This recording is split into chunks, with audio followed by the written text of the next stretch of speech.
Bagaimana kabar di sana PSBB? Apakah sudah Alhamdulillah sudah membaik sih keadaan, sudah mulai normal. Jadi ya sudah mulai keadaan ya di sini tidak pernah ada PSBB, cuman ini peraturan wajib masker aja kan. Hmm. Sekarang ada Oh, oke. perda ya, Ya, bagus. ada perda gubernur, ya ada denda-denda lah kalau tidak pakai masker. Oke. Di Jakarta sudah ini buka PSBB ya lagi? Belum? Masih berlanjut ya? Kita PSBB kedua kan? Iya, masih lanjut ya, Mbak? Heeh. Masih Masih. lanjut. Iya, soalnya makin meningkat terus. Oh, gitu. Iya. Dan klaster keluarga Wah, lumayan jadi kontributor yang cukup tinggi. oh gitu. Halo semuanya.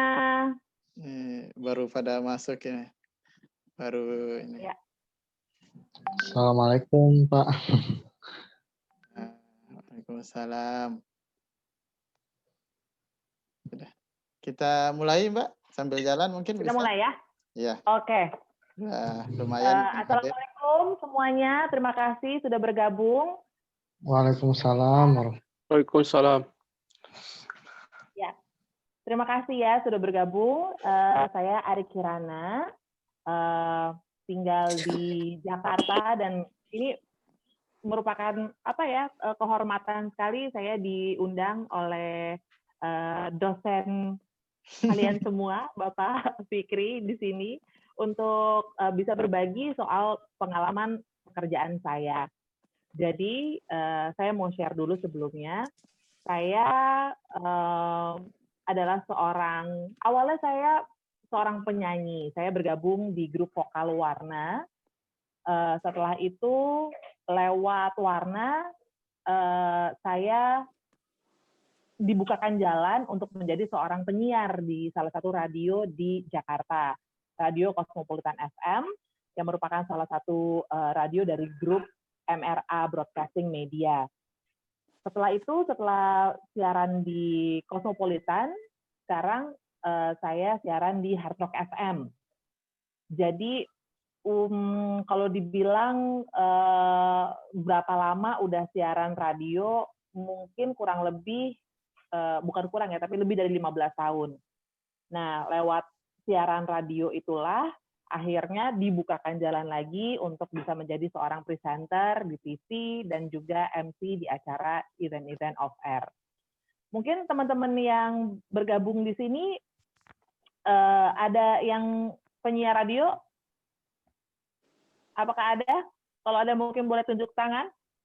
Baru mulai latihan sih. Baru belajar. Baru mulai latihan. Oke. Di sini kan temanya adalah bagaimana menjadi seorang presenter yang baik. Kalau buat saya, menjadi penyanyi, penyiar radio, MC, itu semua adalah atau memiliki kriteria menjadi seorang presenter. Tapi apa yang di-present itu berbeda. Seperti menjadi seorang penyanyi, menjadi singer, yang di-present adalah lagu-lagunya. Ketika dia membawakan sebuah lagu, apakah lagu itu nyampe atau enggak di yang dengar. Jadi mungkin teman-teman bisa lihat, kalau misalnya lihat seorang penyanyi, ketika dia menyanyikan sesuatu tuh seperti dia menjadi seorang storyteller. Kayak Raisa. Kalau buat saya, dia nggak cuma sekedar bisa menyanyi, tapi dia adalah seorang storyteller yang baik gitu. Dia bisa menyampaikan kata-kata di lagunya, dia bisa represent kata-kata di lagunya dengan baik, sampai orang ngerasain apa yang seolah-olah dia rasain di lagu itu. Gitu ya. Jadi menjadi seorang penyanyi itu bisa dibilang adalah presenter juga, karena dia represent lagu yang dibawakan, lagu yang dinyanyikan. Selain represent lagu yang dibawakan, menjadi seorang penyanyi itu dia represent event yang sedang dia lakukan gitu. Jadi kan banyak sekali kalau misalnya teman-teman mungkin bikin acara kampus atau teman-teman tahu kalau misalnya lagi ada produk launching suka ngundang artis gitu ya. Si artis itu harus bisa atau harus mampu merepresent event yang sedang dia geluti gitu. Jadi misalnya apa nih lagi mau nyanyi acara kampus gitu, ya pasti dia harus bisa berbahasa seperti ngobrol sama anak-anak mahasiswa-mahasiswi. Kalau dia lagi nyanyi di acara kenegaraan, dia harus bisa berbahasa, membawakan lagunya, bridging antara satu lagu ke lagu yang lain, berbicara dengan pemuka agama atau politikus, itu pasti berbeda. Nah, sekarang kalau ngomongin, ini tadi teman ada yang, salah satu mahasiswa di sini ada yang bilang lagi coba-coba mau jadi penyiar radio. Penyiar radio tuh presenter juga bukan sih? Oh iya, betul. Penyiar radio itu adalah seorang presenter. Ada yang tahu kira-kira penyiar radio itu merepresent apa? Apakah ada yang bisa jawab?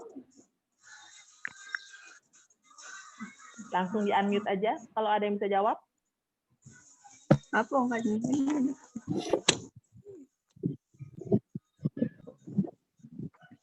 Oke, sekali lagi saya tanya ya. Kalau penyiar radio, apakah dia seorang presenter? Yes, betul. Dia adalah seorang presenter. Apa yang di-represent? Apa yang dia wakili? Ada yang tahu? Suara dari masyarakat.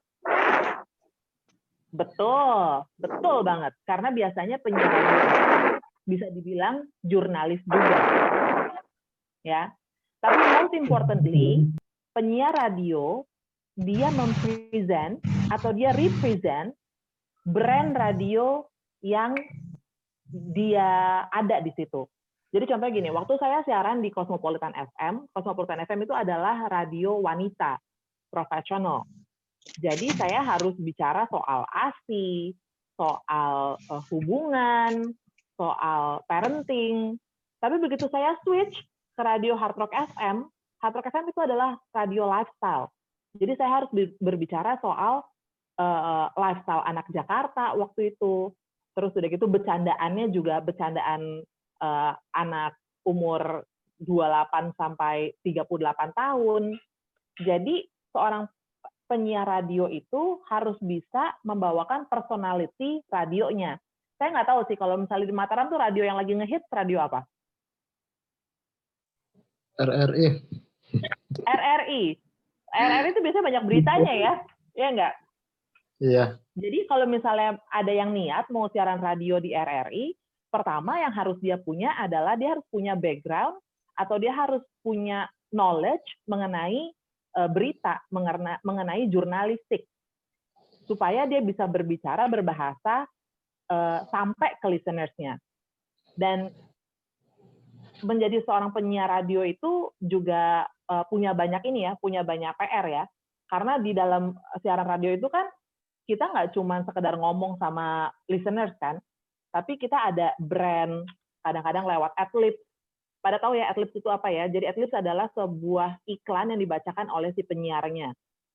Biasanya ya teman-teman tahu mungkin iklan bank, mungkin iklan restoran atau makanan gitu, atau provider. Dan nggak cuma itu aja, nggak cuma membacakan adlibs, tapi seorang penyiar itu biasanya suka ada interview artis, interview produk yang lagi promo di radio tersebut, atau interview yang lagi current issue. Misalnya kayak sekarang ini di Jakarta mungkin lagi dikedepankan adalah soal demo buruh kemarin sama PSBB. Mungkin kira-kira radio mau angkat interview atau mau interview siapa nih? Mungkin bisa interview dari petugas kesehatan, kita bisa tanya-tanya. Jadi makanya sisi jurnalistiknya itu dari seorang penyiar radio tuh harus tinggi gitu ya. Curiosity-nya, pengen taunya tuh harus tinggi. Dan yang seru lagi kalau jadi penyiar radio, ini buat teman-teman kalau misalnya kadang-kadang kan gini ya, suka dengerin RRI karena lagunya, atau suka dengerin Prambors karena karena lagunya beda. Setiap radio memiliki genre lagu yang berbeda-beda gitu. Mungkin kalau RRI lebih banyak lagu Top 40 Indonesia, ya. Kalau misalnya suka lagu Indonesia, pasti dengerinnya RRI. Tapi kalau misalnya pengen denger Top 40 yang luar negeri gitu, lagu barat, mungkin bisa dengerin radio di luar RRI. Ada Prambors, ada Hard Rock FM, atau mungkin suka denger lagu Indonesia yang full lagu Indonesia, nggak ada lagu lain, mungkin bisa dengerin iRadio atau Jak FM gitu. Oke. Nah, sekarang bedanya antara broadcaster atau penyiar radio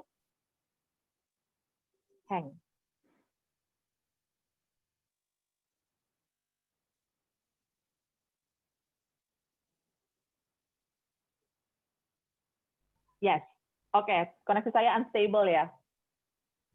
Oke, teman-teman, saya lanjut lagi ya. Nah, bedanya sebelum saya mulai lebih lanjut, saya pengen untuk teman-teman yang ada di sini, yang gabung sama kita di sini, kalau pengen berbagi sesuatu, pengen ngomong, pengen jawab, silakan aja ya, unmute ya. Oke, sekarang saya pengen tanya, apa bedanya broadcaster atau penyiar radio dengan presenter? Apakah ada yang tahu? Kalau penyiaran radio itu dia memiliki basic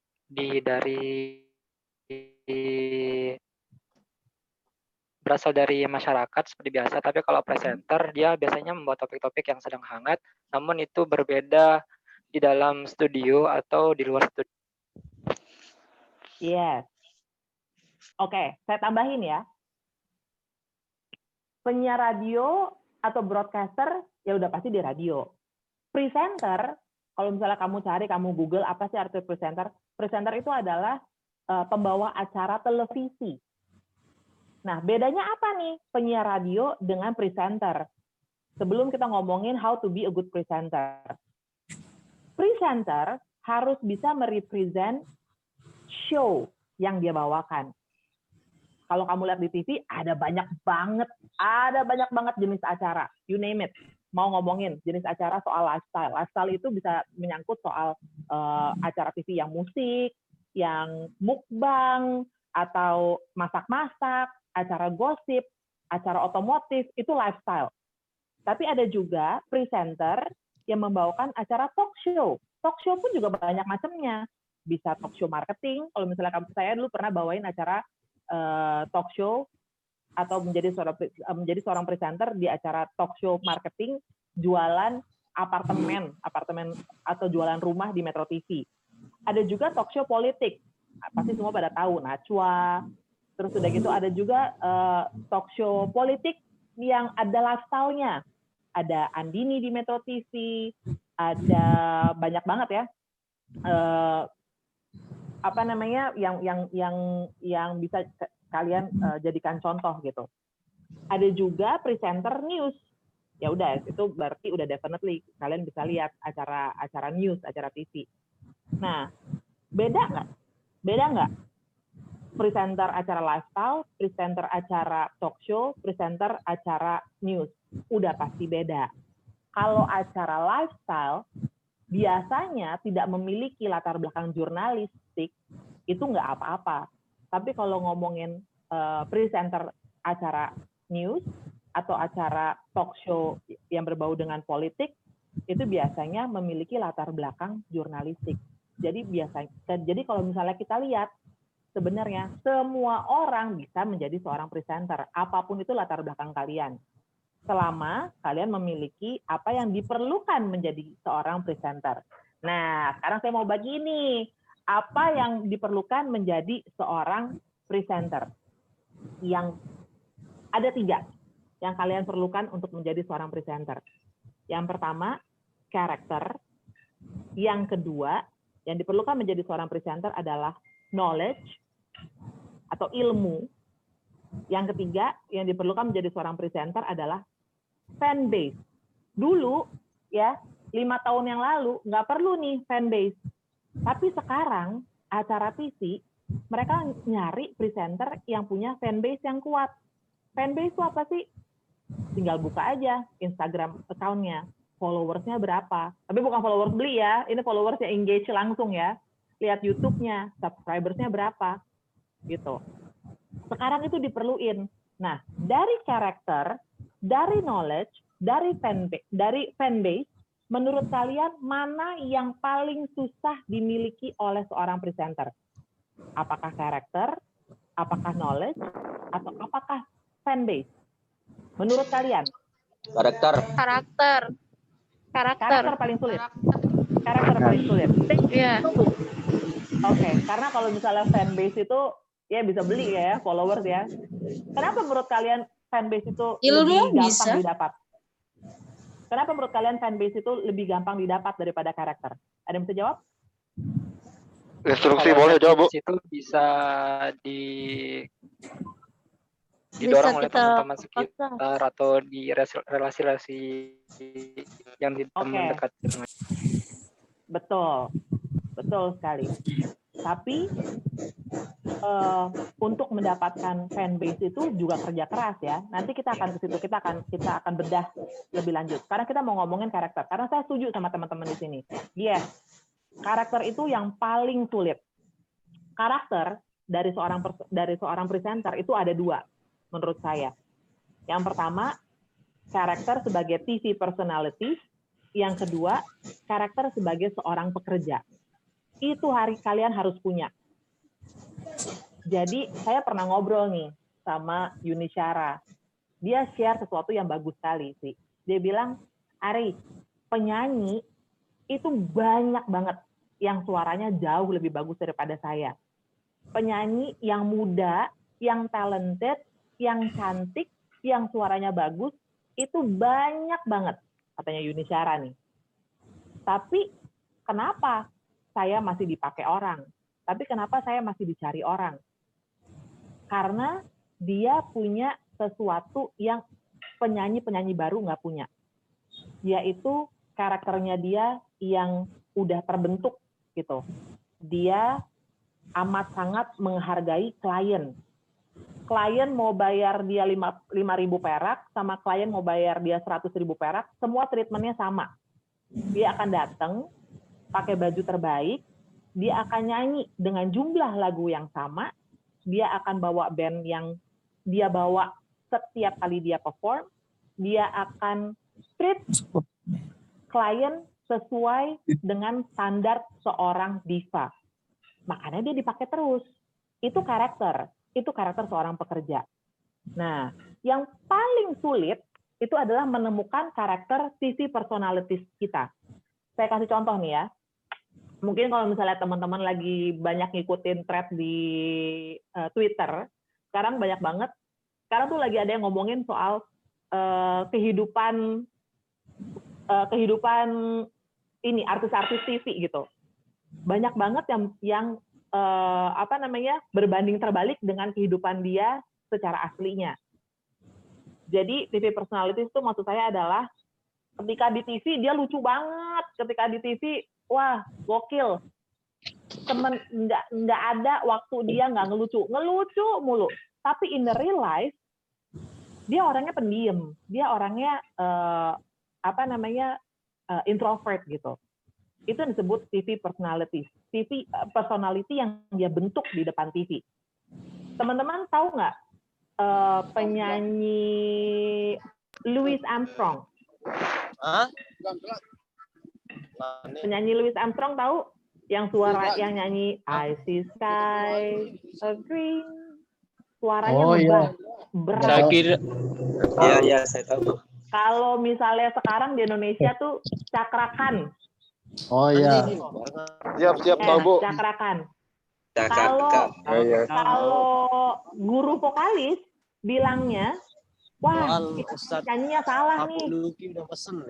Pita suaranya lama-lama bisa rusak. Tapi itu karakternya dia. Nggak ada penyanyi yang suaranya seret-seret basah kayak Cakrakan gitu. Itu yang disebut TV personalities. Banyak banget. TV personalities itu bisa dalam bentuk physical character, either dia cantik banget atau jelek banget gitu. Sayangnya di Indonesia karakter TV personalities yang menyangkut physical character itu sayangnya tuh kecacatan tuh bisa dijual juga gitu. Sayangnya di Indonesia ya. Contohnya misalnya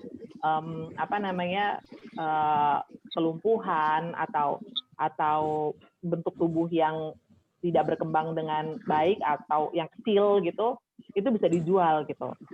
Tapi ya selama itu bisa menghasilkan sesuatu buat dia ya udahlah ya. Terus habis itu TV personalities itu bisa juga dalam bentuk misalnya dia lucu banget, atau dia serius banget, atau dia nyeremin banget. Nih, TV personalities, limbat, nggak suka ngomong, tampangnya serem, gondrong. Menurut kalian dia hari-hari begitu nggak? Menurut kalian dia hari-hari pembisu nggak? Diem nggak? Nggak mungkin dong, Bo, ya kan? Iya, tapi itulah karakter yang dia buat supaya dia menjadi berbeda dengan yang lain. Itu diperluin orang. Selain karakter, jangan bentuk TV personalities, karakter sebagai pekerja itu penting banget. Orang bilang karakter itu sebenarnya apa sih? Kalau ngomongin soal menjadi seorang pekerja yang baik ya, karakter adalah sesuatu yang kalian lakukan ketika tidak ada orang yang lihat. Itu karakter kalian ya, sesungguhnya. Kalau misalnya kalian melakukan sesuatu tanpa ada orang yang lihat, itu berarti memang diri Anda sebenarnya. Contohnya nih, gue datang on time. Mau ada orang atau nggak ada orang, gue datang on time. Itu karakter. Berarti Anda adalah orang yang tepat waktu. Atau gue akan say thank you, hafal nama, tanpa orang minta. Itu berarti karakter kalian. Karakter apa sih yang diperlukan menjadi seorang presenter? On time, terus udah gitu knowledgeable, alias mau cari tahu lebih banyak, dan datang ke tempat kerja dengan prepare. Oke. So far ada yang mau nanya? Oke, sedikit. Ya? Terkait ya, terkait apa yang dikait? Saya Bu, saya boleh nanya Bu? Saya Bu mau bertanya. Oke, silakan. Satu-satu. Satu-satu dulu. Saya duluan Bu ya. Siap. Silakan. Oke. Iya, baik. Bismillahirrahmanirrahim. Assalamualaikum warahmatullahi wabarakatuh. Waalaikumsalam warahmatullahi wabarakatuh. Saya Muhammad Nurlotoni Bu dari Prodi KPI semester 5 KPID. Di sini kan kita lebih fokus ke how to be a presenter ya kan. Tetapi banyak yang saya lihat ada memang presenter yang misalkan dalam hal politik kan ada yang lebih menjurus ke satu arah, dalam arti hanya mendukung satu calon aja gitu, nggak general gitu. Nah, dalam hal itu bagaimanakah posisi ataupun bagaimanakah kita sebagai penganalisis supaya kita itu mampu untuk menjadi general dalam memahami hal tersebut gitu. Terima kasih. Oke. Bagaimana ketika kita menjadi seorang presenter, kita tidak berpihak gitu ya, pertanyaannya? Iya. Betul? Betul, Bu. Ya, Iya. Bu, betul. Akhirnya kembali ke pribadi masing-masing sih. Dia mau menyuarakan suara rakyat atau suara paslon tertentu atau suara partai tertentu, itu kembali ke pribadi masing-masing dan balik lagi kembali ke kebijaksanaan stasiun TV-nya gitu. Karena kalau misalnya kita ngomongin soal politik ya, itu luas sekali gitu dan berat sekali. Maksudnya apa? Maksudnya sekarang sayangnya di Indonesia tidak ada media yang pure netral. Pasti dimiliki oleh seseorang yang ada kontribusi di partai tertentu gitu. Sayangnya seperti itu. Mungkin nanti kamu bisa nih bikin sebuah media yang benar-benar menyuarakan rakyat dan netral gitu. Ya, Amin. itu mungkin PR media Indonesia ya. Ini merek media Indonesia. Itu PR kita yang muda-muda yang mungkin nanti akhirnya bisa menyuarakan suara rakyat sebenar-benarnya gitu. Tapi emang sulit sih. Karena gimana ya? Salah satu dari kalian aja, misalnya kalian seorang jurnalis yang baik gitu. Tapi kan kalian butuh kendaraan, kalian butuh stasiun TV, kalian butuh medianya untuk menjadi kendaraan Anda menyuarakan apa yang menjadi keresahan kalian sebagai seorang jurnalis. Nah, kendaraannya, medianya kadang-kadang memang dimiliki oleh seseorang yang ada di partai tertentu. Jadi apa nih yang bisa kita lakukan sekarang?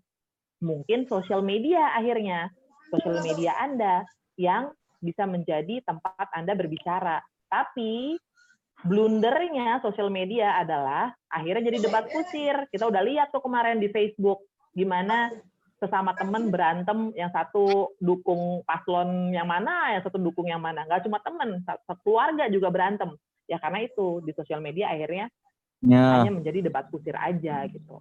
Tapi ya itulah PR kita ya.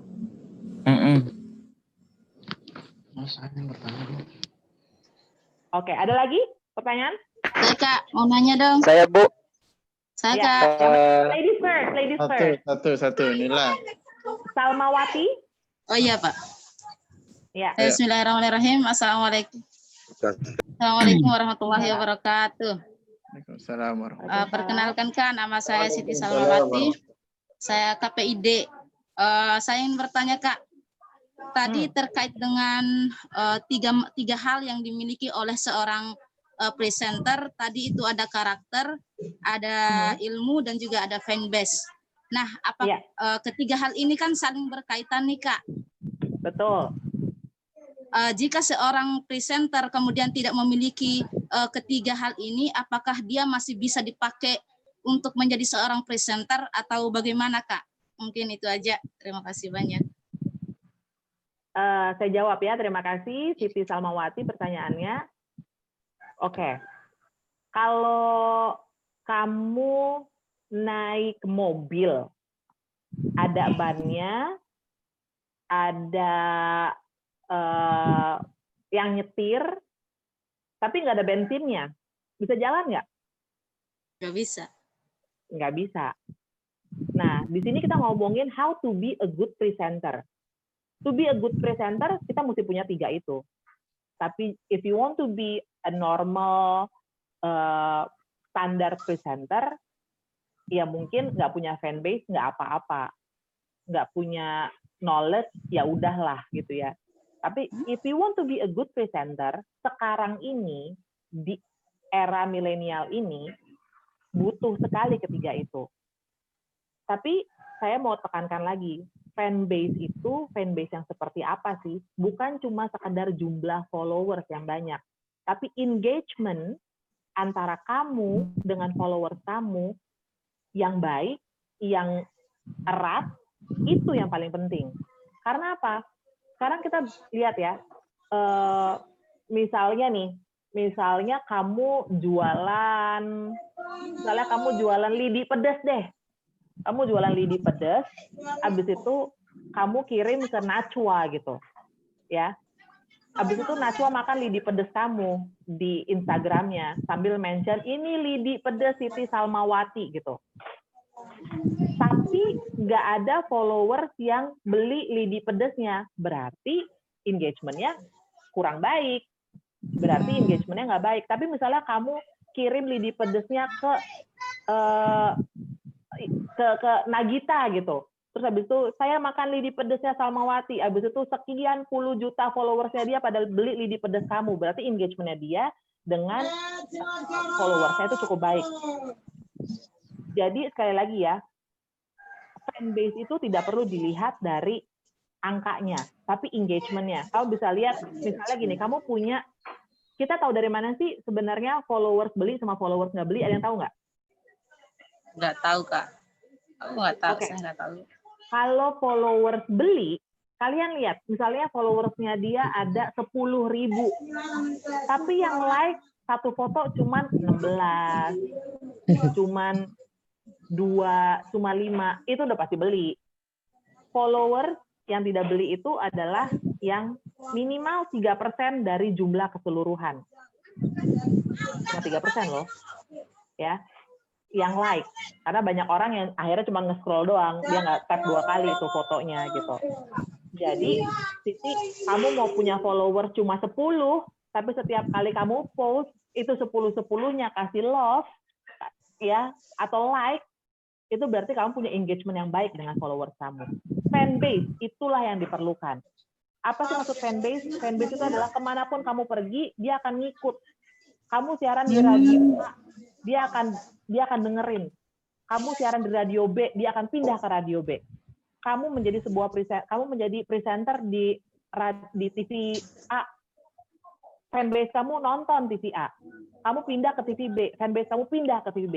Itulah yang diperlukan oleh klien ketika mereka nyari presenter. Karena apa? Karena mereka butuh viewers. Karena mereka butuh yang lihat. Kalau misalnya gue pakai si A, fanbase-nya engagement-nya nggak baik sama dia, fanbase-nya nggak ngikut, akhirnya nggak pada nggak nonton. Terus gimana dia cara jualannya ke iklan? Nggak ada yang nonton acara lo, ngapain gue pasang iklan di tempat lo, ya kan? Tapi begitu dia pakai si B, wah garis keras nih, pada nonton semuanya. Gue pasang iklan gue di situ, yang nonton segitu banyak. Nah, itulah dia kenapa klien, kenapa TV, kenapa produk sekarang lebih mencari seorang presenter yang punya fanbase yang kuat. Tapi memang sekali lagi, ini semua bisa terjadi kebalikannya ya. Jadi setelah kalian masuk ke acara TV, tiba-tiba followers kalian meningkat nih banyak. Tak. Itu harus dipertahankan. Kalian harus engagement terus sama followers kalian. Kerja keras memang, karena kalian akhirnya jadinya begini mulu, lihat handphone terus gitu. Tapi again, tidak ada kesuksesan tanpa kerja keras. Betul? Gitu. Betul. Ya.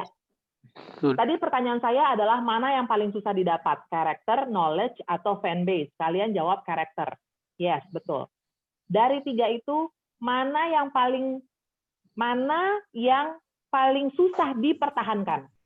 Apakah karakter, apakah knowledge, atau apakah fanbase yang paling susah dipertahankan menurut kalian? Fanbase. Knowledge.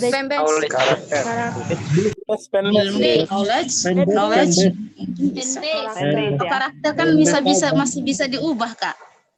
Ya, saya setuju sama teman-teman di sini. Fanbase itu paling sulit dipertahankan. Karena apa? Kalau karakter, you only deal with yourself. Ya. Lo mau jatuh, it's all because of you. Lo nggak datang on time, atau lo tidak appreciate klien lo, it's all because of you. Tapi for you to control your fan base, you cannot please everyone. Bayangin aja ya, Agnes Monica segitu kerennya, segitu gedenya namanya, dia nggak bisa please semua orang atau semua followersnya dia. Dia hatersnya juga banyak, loversnya juga banyak gitu. Jadi memang yang paling sulit dipertahankan adalah fanbase. Itu satu. Alasannya adalah kamu tidak bisa menyenangkan semua orang. Yang kedua, karena kamu pengen menyenangkan fanbase kamu, lalu apa? Lalu muncullah topeng. Karena karena ya kamu ingin menyenangkan semua orang gitu, akhirnya kamu muncul topeng yang tadinya kamu teguh kukuh berdiri di pendirian kamu, akhirnya itu gone karena kamu ingin menyenangkan banyak orang. Padahal sebenarnya kalau kamu berpegang teguh dengan apa yang ada di dalam diri kamu, then you will become original. After original, orang bisa pegang kamu, orang bisa trust you. Jadi gini ya, kalian lihat, saya kasih contoh Najwa lagi ya, karena dia followersnya banyak, dan acara TV yang dia bawakan, itu ratingnya juga baik. Oke. Apakah menurut kamu, kalau dia pakai topeng, kalau dia tidak menjadi original, apakah orang bisa percaya sama opininya dia? Tidak. Enggak. Ya kan? Karena dia original, dia tidak berusaha untuk menyenangkan semua orang bisa trust her word. Oke. Gitu. Oke. Kalau Najwa terlalu politik lah, Kak, gitu. Ngomongin yang presenter yang lain deh. Oke, presenter yang lain. Indra Herlambang. Dia adalah presenter yang paling lama di insert, dari insert mula-mula. Ingat ya, zaman dulu mungkin nggak tahu deh, dari zaman Indra Herlambang bawain insert bareng sama Cutari, sama Uli Herdinansyah, sama Ersa Mayori, itu kalian umur berapa tuh? Mungkin masih pada kecil-kecil kali itu ya. 15-an, 15. 15 tahun. Aduh, kamu 15 tahun udah nontonin Gosip. Luar biasa loh. 16 tahun. 16 tahun ya. Pasti ini nontoninnya Cutarinya nih, bukan nontonin Indra Herlambangnya kayaknya. Oke. Astagfirullah, Bang Sarul. Kenapa Indra Herlambang bisa begitu lama di insert ketika presenter-presenter angkatannya dia udah berguguran? Karena dia true to himself. Bercandaannya, cara nyinyirnya, dia tidak mencoba menjadi Uli Herdinansyah, dia tidak mencoba menjadi Coki Sitohang, dia tidak mencoba menjadi Ferdi Hasan gitu. Dia original dirinya sendiri. Itulah kenapa akhirnya orang suka sama dia gitu. Siapa presenter yang lawak-lawak deh? Sule Andre. Sule Andre. Kurang original apa? Bercandaannya. Desta. Wah, saya pernah siaran sama Desta ya. Itu Gilang Dirga Kak, bukan presenter. Akbar. Saya pernah siaran sama Desta. Dedi Mahendra Desta ya. Di Hard Rock FM. Itu saya siaran sama dia, saya lebih banyak ketawanya dibanding saya ngomongnya. Calontong, yes, very original. Makanya, Cak Lemper juga boleh, lontong. Itu berarti ininya tinggi ya, karbonya tinggi ya, calontong ya. Ya itu, jadi emang kamu harus menjadi original gitu. Kalau ngomongin, iya ya, kalau dipikir-pikir. Calontong sama Coki Sitohang, cakepan mana? Ya Coki. Tapi dua-duanya akhirnya punya pasar sendiri-sendiri karena dua-duanya original, karena dua-duanya mampu menjadi diri mereka yang terbaik. Jadi saya encourage teman-teman di sini kalau misalnya kamu memang mau jadi presenter, ya kamu harus cari originality kamu. Disitulah kamu akan ketemu your TV personality, and then you have to hold it, you have to hold it tight. Jangan sampai originalitas kamu tuh hilang gitu. Nah, how to be a good presenter berarti kalian harus belajar dari kesalahan. Kesalahan siapa sih? Kesalahan dari presenter sebelumnya. Saya di sini mau share kesalahan yang pernah saya lakukan ketika menjadi seorang presenter. Yang pertama, menjadi seorang presenter, kesalahan yang pertama adalah ketika ngomong, ketika interview, ketika membawakan sesuatu, bridging antara satu poin ke poin lain, tidak KISS. Ada yang tahu KISS? KISS itu singkatan dari keep it short and simple. Nggak usah ngelantur kalau ngomong, ngambilnya jauh-jauh amat gitu. Saya dulu pernah interview seorang politikus, ketika ditanya kenapa ingin mencalonkan diri, dia jawabnya dari cara dia menjawab adalah dia tarik benangnya itu dari zaman Indonesia penjajahan Belanda. Waduh, jauh banget. Jauh banget. Akhirnya orang mau dengar alasannya juga udah lupa karena bridgingnya tarikannya kejauhan. Jadi menjadi seorang printer, yang pertama, you have to keep it short and simple. If you want to ask a question, ask the question right away. Kenapa begitu, Pak? Kenapa begini, Pak? Tidak perlu di garnish atau dihiasi dengan kata-kata yang diawang-awang lah gitu. Malah pertanyaannya nggak dapat akhirnya. Habis itu yang kedua, menjadi seorang presenter ketika kalian harus interview seseorang, surprisingly, bukan lebih banyak bicara, tapi lebih banyak mendengarkan. Presenter kan banyak tuh, ya, yang interview gitu, acaranya interview. Menurut kalian ketika presenter yang ngomong mulu, gedek nggak sih? Gedek karena poin dari narasumbernya kita nggak dapat. Benar. Kadang bosan You juga. have to- betul, you have to listen more. Kenapa? Kenapa sih Kak? Kenapa ketika menjadi seorang presenter tuh kan harusnya kan ngomong. Kenapa disuruh banyak dengar? Karena dengan banyak dengar, kamu akan bertanya pertanyaan yang tepat. Sekali lagi saya bilang ya, karena dengan banyak dengar, kamu akan menanyakan pertanyaan yang tepat. Kalian tahu kalau menjadi seorang presenter di TV, itu kan dapat cue card tuh, list pertanyaan. Setiap saya bawain acara TV yang bentuknya talk show, list pertanyaan itu udah habis di quarter pertama, di menit pertama. Habis itu, sisanya itu improvise. Gimana saya bisa improvisasi kalau saya nggak dengar jawaban narasumber saya? So, you have to listen more for you to ask the right question.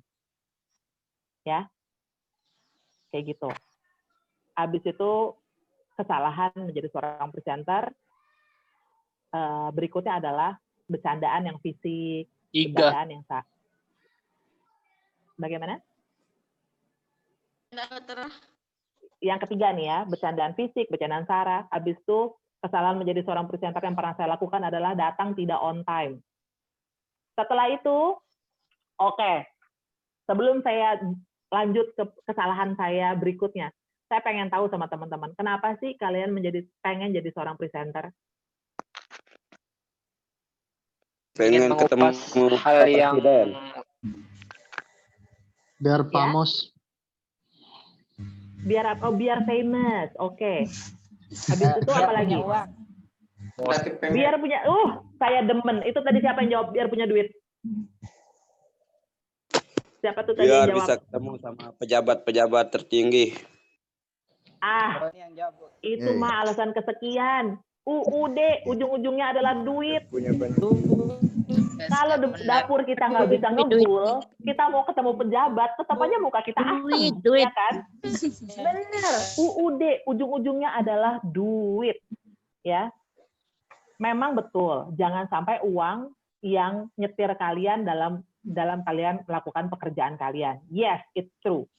Tapi when you do something good, ketika kalian baik banget, kalian top notch di pekerjaan kalian mau nggak diapresiasikan? Pasti mau.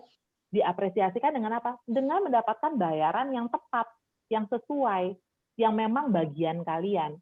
Kalian tahu ya, sering banget nih kalau misalnya saya ngobrol sama teman-teman saya, presenter-presenter lain, dengan Ronald, dengan Gofar Hilman, dengan Desta, dengan Tike, mereka tuh suka mengeluhkan ketika datang event, terus habis itu mereka kasih harga mereka, terus habis itu kliennya bilang, iya Kak, acaranya kan cuma 2 jam, kok mahal banget? No. Mereka tidak membayar hanya 2 jam itu, tapi sebenarnya uang yang dibayarkan ke seorang presenter itu adalah untuk apa? Membayarkan pengalaman mereka. Mereka bisa menjadi bagus itu karena waktu yang udah mereka dedikasikan, kerja keras sudah mereka dedikasikan, ilmu yang sudah mereka tuangkan, itu bukan uang itu tidak membayar hanya 2 jam itu saja, tidak. Nah, kalau ngomongnya soal UUD, ujung-ujungnya duit, saya kasih tips nih ya. Setiap kali event, setiap kali kalian terlibat sebuah acara, belajar untuk memorize nama klien kalian. Datang, kalau bisa malah jangan cuma on time, tapi lebih sebelumnya. Supaya apa? Kalian bisa ngobrol sama klien kalian. Setelah itu acara berlangsung nih, selesai, jangan langsung pulang. Ngobrol dulu sama kliennya, tanya feedback, gue kurang apa tadi, gitu. Gue kira-kira apa nih yang bisa diimprove? Serunya acara tadi kayak gimana gitu. Mau itu acara TV, mau itu acara off-air. Tahu nggak buat apa? Buat networking. Buat networking. Ngobrol jangan cuma sama kliennya, ngobrol sama kru. Kalau nanti kalian masuk ke acara TV gitu ya, udah selesai acaranya, jangan habis itu langsung pulang, ngobrol sama krunya, jalin networkingnya. Kalian nggak pernah tahu nanti tuh kru akan pindah ke stasiun TV mana. Yang mereka ingat adalah orang yang terakhir kali ada di pikirannya mereka. dan how can you impact someone without you talking to them. Ya kan? Jadi judulnya adalah kalian kalau ingin dihormati oleh klien, kalian pun harus menghormati klien kalian. Dengan apa? Dengan tahu namanya, dengan ngobrol, appreciate, say thank you, say sorry kalau kalian melakukan kesalahan. Percaya sama saya ya, mau sebagus-bagusnya kalian menjadi seorang presenter, kalau kalian susah diajak kerja sama, udah, eventnya hanya hit and run aja. Besok-besok nggak ada lagi. Gitu. Sementara kan kita mau repeat order kan, ya nggak sih? Dapur harus ngebul nih, gitu. Itu dia. Simple, but it works. Habis itu, menjadi seorang presenter, kesalahan berikutnya adalah yang suka dilakukan, termasuk saya pun pernah melakukan, underdress, alias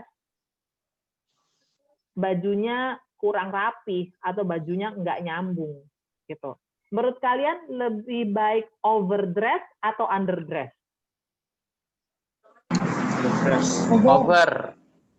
Lebih baik overdress, bener. It's okay kalau kalian datang overdress gitu ya, bisa dikurang-kurangin. Tapi kalau kalian underdress, aduh, muka klien tuh udah nggak enak banget kalau misalnya kalian datang kurang rapi atau kurang berantakan gitu, rambutnya berantakan. Jadi lebih baik overdress kalau datang ke sebuah acara ketika kalian menjadi presenter atau menjadi MC-nya. Terus habis itu kesalahan berikutnya adalah menggunakan sesuatu yang membuat kalian tidak nyaman. Misalnya yang cewek-cewek, mungkin kalian tahu nih kalau misalnya gue pakai baju ini, aduh gue kurang nyaman gitu. Tapi ini baju lagi hits banget nih, sayang kalau gue nggak pakai. Tinggalin, jangan lu pakai yang nyaman. Karena kalau kalian sudah nyaman dengan diri kalian, on stage, di depan kamera, itu impact-nya bisa keren banget. Tapi kalau kalian tidak nyaman, mau ngomong juga nggak enak, mau tatapan matanya tuh juga kurang sedep gitu dilihat. Jadi selalu gunakan sesuatu yang nyaman. Jangan sampai enggak. Buat yang cowok-cowok nih, misalnya, aduh, gue kalau rambutnya nggak di gel ya, agak kurang ya. Ya udah sebelum berangkat gel aja rambutnya dulu, cakep, rapi jali gitu, supaya kalian jadi pede gitu. Oke, jangan lupa ketika kalian menjadi seorang presenter di TV atau acara off air, ya, selalu baca cue card. Ini saya kasih yang praktikal ya. Baca cue card. Ada yang tahu dong cue card itu apa? Cue card itu kebetan. Question card. Yes, kalau cue card beda dengan rundown. Rundown itu adalah susunan acara. Kalau cue card itu adalah kebetan kalian. Biasanya tuh isinya cue card itu selain runutan acara, tapi ada nama narasumber, ada pertanyaan-pertanyaan. Kalian harus baca. Ya. Dan kalian harus stabilo, harus kalian tulis lagi kalau perlu, and memorize it. Jadi, supaya apa? Supaya ketika kalian di depan kamera, kalau nggak ada prompter, ya, nggak ada prompter itu tulisan yang diberikan oleh kru, supaya kalian bisa baca, at least misalnya kalian pegang cue card, itu kalian bisa baca. Kalau perlu, kalian tulis semua yang kalian pengen omong. Misalnya, ice breaking gue. Orang kalau misalnya udah di depan kamera atau di atas panggung, yang tadinya tahu nih, gue ice breaking mau ini ah. Begitu kalian mulai, kalian ngeliat tuh lampu hijau kamera nyala, atau kalian ngeliat muka-muka audience, gone, hilang. Akhirnya kaku. Tulis, joke tulis. The worst scenario, ketika kalian nervous, kalian bisa ngebet.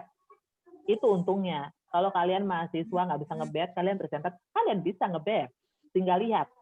Habis itu, tulis juga misalnya ada informasi-informasi yang tidak ada di dalam cue card, yang kalian udah Google sebelumnya, udah kalian cari tahu. Tulis.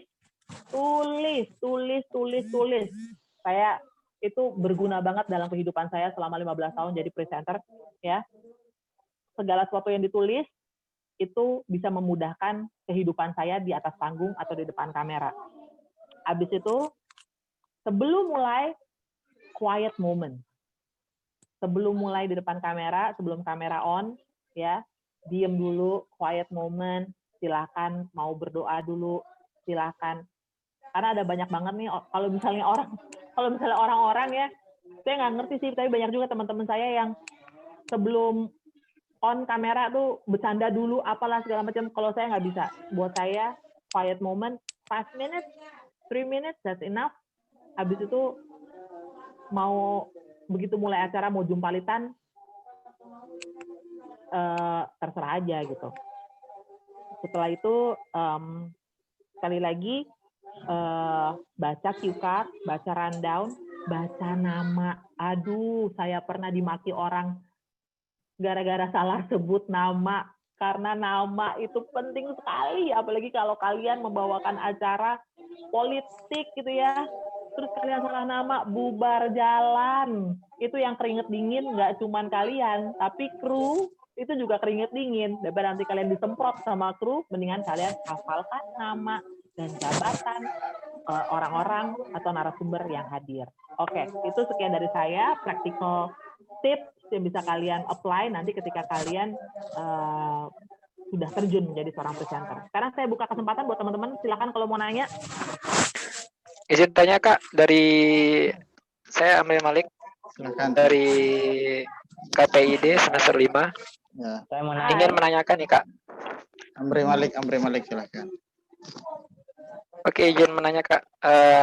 Salah satu poin penting menjadi presenter itu adalah bagaimana menarik audien atau para pendengarnya nih. Nah, selama Kakak sebagai penyiar radio, terlebih juga sama para penyiar seperti di Bang Gopar atau yang lainnya itu, bagaimana sih resep atau caranya Kakak sendiri untuk menarik nih pendengar kita untuk, walaupun kita sudah berpindah tempat, tapi pendengar kita tetap jalan, tetap ngikut, enjoy dengan penampilannya kita. Seperti juga yang dialami oleh Mbak Nana dan yang lain-lainnya gitu. Terima kasih Kak. Assalamualaikum warahmatullahi wabarakatuh. Thank you pertanyaannya. Tadi siapa namanya? Amri Malik. Amri. Malik ya. Andri Malik. Thank you banget. I love your question. Oke, saya kasih karena saya tuh seneng banget jadi seorang penyiar. Jadi seorang penyiar tuh kayak nggak pakai topeng gitu. I can be myself. Gimana caranya sih untuk narik pendengar? Saya kasih tahu ya. Kalau kamu mau latihan jadi a good broadcaster, caranya gampang banget. Yang pertama, kamu tuh harus ngobrol. Harus seperti ngobrol dengan pendengar kamu. Memang kamu nggak bisa ngelihat mereka, tapi jangan kayak kamu lagi khotbah gitu, cuman kamu sendiri yang ngomong aja, mereka nggak diikutsertakan. No, harus kayak orang ngobrol. Saya kasih simulasi nih ya. Kalian pernah nggak sih lagi pergi atau lagi nongkrong di warung kayak di restoran kayak, bukan sekarang ya, sekarang kan PSBB, nggak boleh social distancing. Tapi kalian pernah nggak, misalnya kalian lagi ngobrol sama orang, seru banget nih, akhirnya orang sebelah kamu pengen ikutan, pengen join. Karena lagi ngomongin apa sih, pengen tahu deh gue gitu. Atau misalnya kamu kamu buka polling di Instagram Live gitu. Abis itu lewat polling itu orang-orang pada ikutan join. Itu yang dinamakan ngobrol. Two way. Ya. Kamu harus mengikut sertakan pendengar kamu. Ikut sertain lewat topik, lewat apapun itu yang membuat mereka jadi kayak kecolek gitu. Itu dia. Ya, semoga Malik. Iya. Terima kasih Kak. Puas dengan jawaban aku, ya. Jadi gitu ya, Malik ya. Kalau misalnya mau jadi good presenter, mau jadi a good broadcaster, harus kayak orang ngobrol. Abis itu yang berikutnya nih, sorry saya kelupaan. Supaya listener-nya tuh ngikut terus kemana kamu pergi, ya. Kamu harus relate sama mereka. Kalau saya kasih contoh Gofar Hilman deh. Gofar Hilman, dia kalau dia ngomongin otomotif, ya otomotif yang ada di depan mata kita gitu. Dia nggak mungkin tiba-tiba dia ngebedah atau dia nge-build up Ferrari. Susah, nggak relate sama orang. Tapi dia ngebedah mobil-mobil lama, yang orang punya nostalgia, yang orang tahu jenis merek mobilnya, yang orang pernah lihat mesinnya. That's what you call relate to your listener. Gitu. Kalian ngebahas current issue yang relate sama orangnya. Jangan ngapain kalian ngebahas zaman Indonesia dijajah sama Belanda zaman VOC. Udah nggak relate. Ngebahas yang sekarang, undang-undang Omnibus Law gitu, relate sama orang. Makanya nanti akhirnya listeners kalian akan ngikut kemanapun kalian berada. Gitu. Oke, terima kasih Kak. Sama-sama, Mali. Saya dong. Iya, kamu dong. Kamu siapa? Imo Imran? Muhammad Roni Saputra, boleh nggak, Bu? Imo Imran bagaimana? Yes? Boleh ya. Ci, aku mau nanya tadi soal salah satu tips untuk menjadi kayak good presenter gitu kan. Maksudnya kayak kita harus jadi pendengar yang baik. Karena dari situ kita bisa kayak mengembangkan pertanyaan selanjutnya. Tapi kalau gini Ci, kadang-kadang karena sebenarnya lagi jadi presenter juga di TV online, itu ketemu sama narasumber yang memang kaku banget untuk ngomong di depan kamera. Nah, apa nih yang harus kita lakukan untuk buat dia tuh ketika memberikan pertanyaan bisa menjawab, ya ibaratnya biar tetap jalan acaranya. Soalnya kalau gimana ya, nanti takutnya kalau dia nggak bicara, apa yang gue dengerin gitu loh. Ada ini nggak sih? Kamu takut ada dead air? Iya. Kamu takut ada dead air? Kalau misalnya kamu jadi seorang presenter dengan mendengarkan takut ada dead air ya? Oke. Ya jangan sampai ada dead air. Jangan sampai. Memang begitu si narasumber diem, ya kamu harus ngomong. Makanya tadi kamu harus dengerin dia ngomong apa, gitu. Jadi misalnya gini, waktu itu misalnya kamu lagi interview, let's say kamu interview Ibu Susi. Terus habis itu Ibu Susi diem nih, udah setelah dia jawab pertanyaan, dia diem. Habis itu list pertanyaan di cue card kamu juga habis, gitu. Nah, kalau kamu dengerin kalau kamu dengerin jawaban dia sebelumnya, kamu bisa ulik jawaban dia. Kamu bisa tanya lagi dari jawaban yang dia kasih. Apa nih yang biasa gue ulik nih, gitu. Apa yang bisa gue kilik lagi. Makanya that's why you have to listen. Misalnya ada nggak sih kira-kira kontroversial dari jawabannya dia? Nah, kamu tanyain tuh. Definitely nggak akan ada di cue card. Dari karena itu improvisasi kamu gitu. Saya dulu waktu itu saya pernah ada project dengan Joko Anwar. Sebenarnya yang ngajarin saya ini itu surprisingly dia gitu. Saya waktu itu ada project musical on rock musical dengan Joko Anwar. Itu kan skripnya panjang sekali kan, narasinya panjang sekali kan. Dia kasih saya trik. Ketika lawan acting kamu lagi ngomong, you don't try to think what will you say next. Ketika lawan bicara kamu lagi ngomong, kamu jangan pikirin, abis ini gue ngomong apa ya, abis ini gue nanya apa ya. Kamu nggak akan tahu dia ngomong apa kalau kamu mikir. Tapi kamu harus dengerin dia ngomong apa. Then you know, abis ini gue akan ngomong apa. Sama ketika kamu menjadi seorang interviewer. Jangan kamu ketika narasumber lagi jawab nih, lagi jawab panjang lebar, kamu jangan mikir lagi tadi pertanyaan apa yang mau gue tanyain ya. No, try to listen. Kalau kamu listen, then you will know pertanyaan apa berikutnya, gitu. Dan kenapa ketika kamu lihat misalnya interviewer itu punya kertas sama bolpen, nah itu ketika dia jawab dia tulis nih. Misalnya narasumber jawab, dia tulis, oh, A, ini yang akan gue jawab, akan gue tanya. B, ini akan gue tanya. Itu berdasarkan jawaban yang dikasih oleh si narasumber sebelumnya. Gitu. Cool, semoga thank you, Ci. Sama-sama, Imo Imran. Ada lagi? Ya, siapa lagi? Muhammad Roni. Jadi mau bertanya? Muhammad Roni, yes. Tadi mau nanya apa? Saya mau bertanya, Kak. Kan Saya Pak mau nanya Pak. di balik kesuksesan siapa itu? Ya, Muhammad Roni silakan. Muhammad Roni. Nah nih. Kan di balik kesuksesan setiap orang pasti ada yang namanya keirian kepada seseorang kan. Jadi gini saya tanya nih Kak, bagaimana cara mengatasi netizen yang iri terhadap kesuksesan kita gitu? Oke. Itu aja Kak. Netizen yang iri sama kesuksesan. Netizen. Bilang sama netizennya,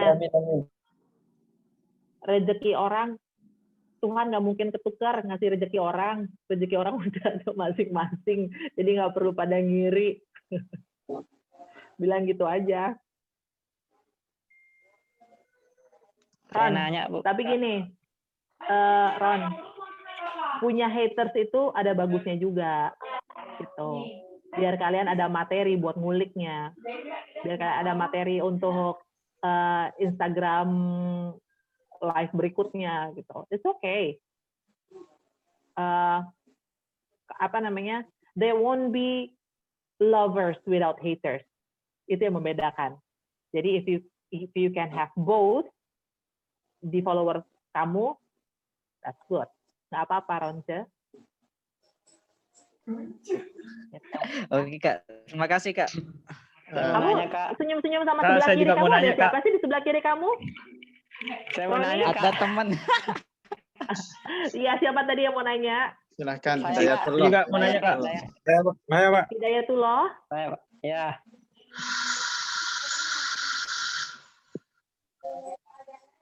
Bisa dimulai. Silakan. Langsung aja ya Kak ya. Oke. Bismillahirrahmanirrahim. Terima kasih atas waktu yang telah diberikan. Tadi kan sudah dijelaskan, yaitu ada beberapa hal yang perlu kita miliki untuk menjadi seorang presenter.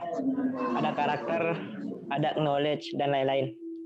Ingin saya tanyakan di sini, ya, adakah hal-hal dasar yang lain yang perlu kita miliki untuk bagi seorang presenter?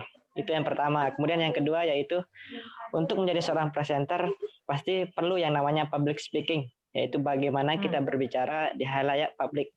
Nah, dari kakak sendiri nih, adakah tips-tips mudah bagaimana kita mampu melatih public speaking kita agar menjadi seorang orator yang baik gitu? Mungkin hanya itu, Kak. Oke. Thank you, Hidayatullah. Selain dari 3 hal tadi, ya, karakter, knowledge, sama fanbase, ketika kalian mau menjadi seorang presenter adalah cari kerjaannya. Casting, coba jadi penyiar radio. Gimana orang bisa tahu kalian seorang presenter kalau kalian tidak pernah casting, kalau kalian tidak pernah apply jadi penyiar radio, gitu. Mulai dari sesuatu hal yang kecil. Misalnya, kalian bisa mulai dari radio kampus dulu kalau ada, atau radio di daerah kalian, untuk nanti mungkin akhirnya kalian bisa tahu, bisa dengar ada opening di Jakarta, then you can come.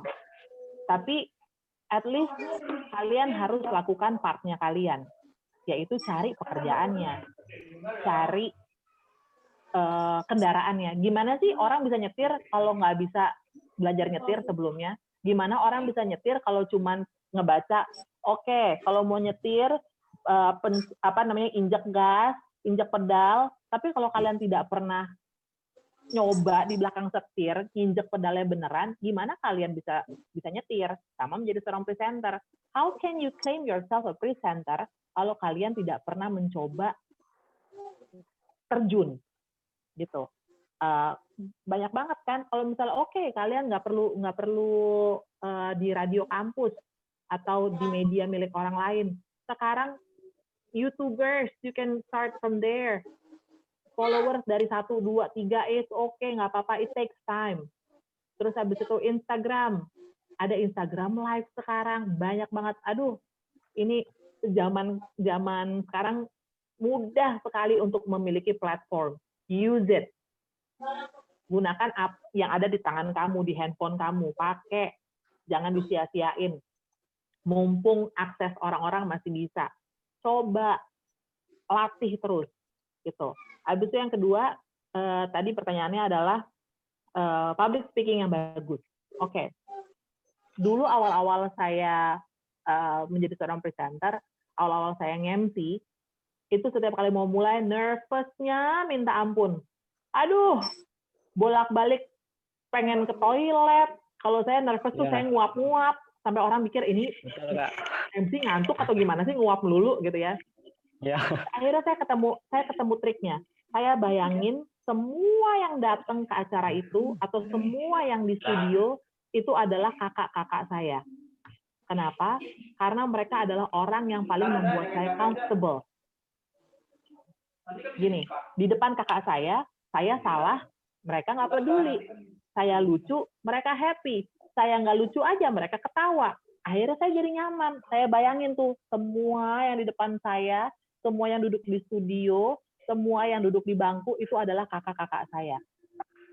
Itu caranya saya. Kamu harus menemukan cara kamu sendiri sih. Mungkin kalau misalnya kamu bisa nih, Hidayatullah, misalnya kamu mau mulai nih, kamu mau mulai YouTube kamu gitu. Kamu bayangin aja, kamu lagi ngomong sama seseorang yang membuat kamu nyaman. Either teman kamu, atau jangan pacar ya. Kalau pacar nanti kamu jadinya bawaannya ini, jadinya kamu bawaannya terbaper. Pokoknya, nggak punya pacar. Aduh.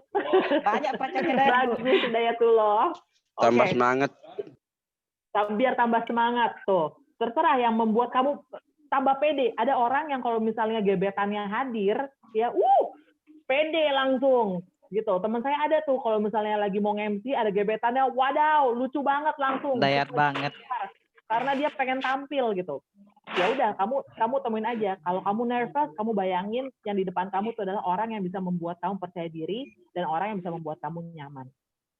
Siap, Kak, siap. Siap. Thank you, Kak. Saya juga siap. Terima kasih. Siap. Kuota ini, Kak. Gimana? Oh, kuota, Lagi Kak, boleh nggak satu lagi? Apa udah? Terserah Bapak. Satu lagi. Oke. Satu lagi, silakan. Hairul Umar. Terakhir dong. Ya, silakan. Saya mau tanya, Pak. Siapa? Satu lagi. Saya, Pak. Hairul Umar. Hairul Umar, silakan. Tanya. Saya mau bertanya sama Kak Ari. Yes. Gimana pendapat kakak tentang presenter yang terjun ke dunia politik seperti Grace Natali itu, Kak? Oh, ya nggak apa-apa. Kan balik lagi tadi, UUD, ujung-ujungnya adalah duit. Dia perlu ngebul dapurnya. Betul. It's okay, semua punya kendaraan masing-masing. Selalu kita lihat kalau kamu sudah ada di dunia itu, please be true to yourself. Kalian pegang terus apa yang menjadi originalitas kalian, ya. Kalian pegang terus apa yang menjadi misi kalian. Apa? Siapa tuh yang mau nanya? Gue Imo. Saya, Kak. Wah. Kak, saya, Kak. Oh, cewek lah sekali nih. Ayo, Nila Sofiana. Oke, Nila Sofiana. Silakan. Oh, you look great, Nila. Kenapa? Ya, silakan Nila. Oke Kak, terima kasih. Saya mau bertanya. Seandainya kan kita lagi nge-MC atau ngebawain acara nih. Terus kita salah sebut narasumber. Pasti kan semua orang tuh bakalan ngeliatin kita dong kan. Pas kita salah nyebutin nama narasumber. Nah, gimana caranya kita untuk mencairkan suasana orang di saat kita salah sebut nama narasumbernya? Kayak gitu. Improvisasi nih. Oke. Kalau dari pengalaman saya ya, salah sebut nama. Kalau awal-awal, awal-awal nge-MC, Dikit lagi. biasanya kita belum banyak belajar atau belum punya banyak pengalaman gimana caranya ngeles kayak bajai gitu, ya kan? Pokoknya kalau kalian salah sebut, nggak usah berusaha ngelucu, langsung minta maaf. Saya ceritain ya, saya dulu punya pengalaman nge-MC acara launching Ford Fiesta. Ada tahu nggak sih mobil Ford Fiesta tuh zaman dulu bentuknya Tahu. kayak mobil Honda Jazz kan? Saya udah standby dari pagi. Acaranya 2 kali. Capeknya setengah mati. Acara yang pertama dengan media lifestyle. Acara yang kedua dengan media otomotif. Dan saya melakukan kesalahan di revealing product di acara media otomotif. Oh my goodness. Udahlah mereka semua paham soal otomotif, saya melakukan kesalahan. Jadi kesalahannya waktu itu adalah Ford Fiesta udah dibungkus sedemikian rupa. Habis itu kordennya turun, saya harus sebut, inilah dia Ford Fiesta. Saya melakukan kesalahan, saudara-saudara, saya bilang, inilah dia Honda Fiesta. Saking capeknya sampai saya salah. Itu tiba-tiba semua suara wartawan, pada ketawa, ada yang pada, saya tidak Terus bisa. gimana tuh, Ci? Iya, saya tidak bisa ngelucu. Ada klien di situ, ada IO di situ, mereka pasti langsung keringet dingin, mereka pasti langsung bete. Saya langsung minta maaf. Maaf, inilah dia Ford Fiesta. Habis itu mencoba mengalihkan perhatian mereka dengan tidak mengingat kesalahan. Gini ya, ketika kalian melakukan kesalahan, kadang orang ngeh, kadang orang nggak ngeh. Dengan kalian mengemphasize kesalahan kalian, mengungkit-ungkit, mengulang-ulang, orang jadi tahu kesalahan kalian. Just drop it, say sorry, and move on. Itu ketika kalian melakukan kesalahan. Nanti setelah acara selesai, turun panggung, kalian harus minta maaf secara proper pastinya ke klien. Kalau kamu salah sebut nama, misalnya saya undang kamu, saya mengundang dengan hormat Ibu Nihla Sopiana, tapi saya salah sebut. Saya mengundang dengan hormat Ibu Nila Sopi, terus kamu protes nih, nama saya bukan itu. All I can do adalah say sorry, maaf Ibu, boleh saya tahu siapa nama Ibu? Habis itu setelah diberitahu, kita undang Ibu Nila Sofiana naik ke atas, udah. Habis itu saya nggak akan ungkit-ungkit lagi kesalahan saya on stage, supaya orang juga akhirnya bisa move on. Jadi ketika kalian melakukan kesalahan, yang pertama say sorry, yang kedua grab yourself and move on, supaya orang tidak terus mengingat kesalahan kalian. Dan yang ketiga, turun panggung, minta maaf secara proper. Cool. Ya, terima Ya, Riz, terakhir dong, sekali lagi boleh nggak sih? Terima kasih mungkin Mbak Ari. Terima kasih. Azan Nasa, ngebang, Wahni ngebang. Ya, bagi mahasiswa yang belum puas, insya Allah nanti kita lanjutkan kembali. Kesempatan ini saya pertama mengucapkan banyak-banyak terima kasih kepada Mbak Ari Kirana karena sudah menyempatkan waktunya untuk berbagi kepada mahasiswa kami di UIN Mataram. Semoga dengan kegiatan ini, karena ya ini merupakan hikmah daripada corona juga ya, Mbak Ari. Karena kalau enggak mungkin kita bisa ketemu gitu. Mungkin kita bisa berbagi. Ya. Kesempatan ini juga saya berterima kasih kepada kakak saya sekaligus saya, Mbak Ira Pangesti, karena sudah memberikan kesempatan untuk berhubungan atau berkomunikasi dengan Mbak Ari. Terima kasih juga kepada Kajur KPI, seluruh mahasiswa UIN Mataram. Ini merupakan mungkin pertama kali dalam perkuliahan bisa menghadirkan presenter nasional. Terima kasih banyak. Ya, saya hanya ingin menyampaikan bahwa ini merupakan membuka bahwa kalian semua tidak mustahil untuk sampai ke tingkat nasional. Ya, mudah-mudahan amin, berbagi pengalaman tadi, adik-adik kita terus berkembang, terus lebih kenal lagi UIN TV dan Radio Simponi. khususnya di UIN Mataram. Ya. Terima kasih sekali lagi Mbak Ari. Jazakumullah khairan katsira. Semoga waktunya dibalas dengan sebaik-baiknya oleh Allah Subhanahu wa taala. Terima kasih Bapak. Thank you ya teman-teman. Sembahyang. Salam sama Mbak Ira. Ya, Bapak. Ya. Terima kasih ya. Terima kasih. Waalaikumsalam. Ada Kak Ari. Terima kasih. Wahanes pada sembahyang.